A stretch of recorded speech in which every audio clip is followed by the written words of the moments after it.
अगला प्रश्न है, किसी अस्पताल में एक साल में भर्ती हुए मरीजों के आंकड़े निम्नलिखित हैं, इनका माध्य ज्ञात कीजिए। आंकड़े हमें इस प्रकार से दिए गए हैं, उम्र वर्षों में और मरीजों की संख्या। साथ ही इस तालिका के आंकड़ों के बारे में 3 निष्कर्ष भी हमें लिखने हैं। तो यहाँ पर हम देख पा रहे हैं, ये जो आंकड़े हमें दिए गए हैं यह वर्गीकृत आंकड़े हैं। तो पूर्व प्रश्न के अनुसार इस प्रश्न को भी हम आसानी से हल कर सकते हैं। तो इसके लिए इस प्रकार से हम सारणी तैयार कर लेंगे। उम्र वर्षों में ये जो वर्ग अंतराल दिए गए हैं और मरीजों की संख्या, इसे हम F मान रहे हैं, जो आवृत्ति या बारंबारता को व्यक्त करता है। ये दोनों कॉलम हमें प्रश्न में दिए गए हैं। ये 2 कॉलम हम बनाएंगे अतिरिक्त, मध्य बिंदु x और F और x का गुणनफल के लिए ये अंतिम कॉलम। तो यहाँ पर ये जो मध्य बिंदु x है, इसके मान यहाँ से प्राप्त होंगे। इन अंतरालों का योग करके 2 से विभाजित करेंगे तो जो मान प्राप्त होगा वह हमारा x के मान होंगे। तो चलिए देखते हैं। सर्वप्रथम हम मरीजों की संख्या यहाँ पर हमें दिए गए हैं इस प्रकार से, इनका योग करेंगे जिसे हम समेशन ऑफ f से व्यक्त करेंगे। तो इसका योगफल हमें प्राप्त होता है समेशन ऑफ f बराबर 80। तो इस प्रकार से इस कॉलम का योगफल हमें प्राप्त हो गया।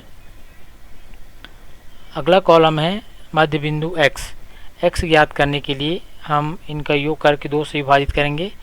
तो 15 और 5 का योग करेंगे तो हमें 20 प्राप्त होता है।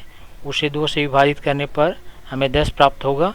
उसे हम यहाँ पर x वाले कॉलम में यहाँ पर लिख देंगे। इसी प्रकार से 15 और 25 का योग जो है 40 प्राप्त होगा। उसे 2 से विभाजित करने पर हमें 20 प्राप्त होगा। उसे यहाँ पर आप लिख देंगे। तो इस प्रकार से हम क्रमशः इन अंतरालों का योग करके 2 से विभाजित करते जाएंगे तो हमें x के मान प्राप्त होते जाएंगे और इस प्रकार से प्राप्त होंगे 30, 40, 50 और 60। तो इस प्रकार से हम मध्य बिंदु x के मान ज्ञात कर सकते हैं। अब अंतिम कॉलम है f गुणा x। ये दोनों कॉलम में जो आंकड़े दिए गए हैं इनका गुणनफल, तो गुणा कर देते हैं। 10 का 6 से गुणा होगा तो 60 प्राप्त होगा। 20 का 11 से गुणा होगा तो 220 प्राप्त होगा। इसी प्रकार 30 का 21 से गुणा होगा तो 630 प्राप्त होगा। 40 का 23 से गुणा करने पर गुणनफल 920 प्राप्त होगा। 50 का 14 से गुणा करने पर गुणनफल 700 प्राप्त होगा और 60 का 5 से गुणा करने पर गुणनफल 300 प्राप्त होगा। तो इस प्रकार से हम f गुणा x के मान जो है ज्ञात कर लेते हैं। उसके बाद ये जो कॉलम में हमें जो आंकड़े प्राप्त हुए हैं इनका हम योगफल करेंगे जिसे हम समेशन ऑफ fx के रूप में व्यक्त करेंगे। तो यहाँ पर इनका योगफल हमें प्राप्त होता है समेशन ऑफ fx बराबर 2830। इस प्रकार से हम fx, समेशन ऑफ f और समेशन ऑफ fx के मान ज्ञात कर लेते हैं। इसके बाद समांतर माध्य के सूत्र से हम समांतर माध्य ज्ञात कर सकते हैं।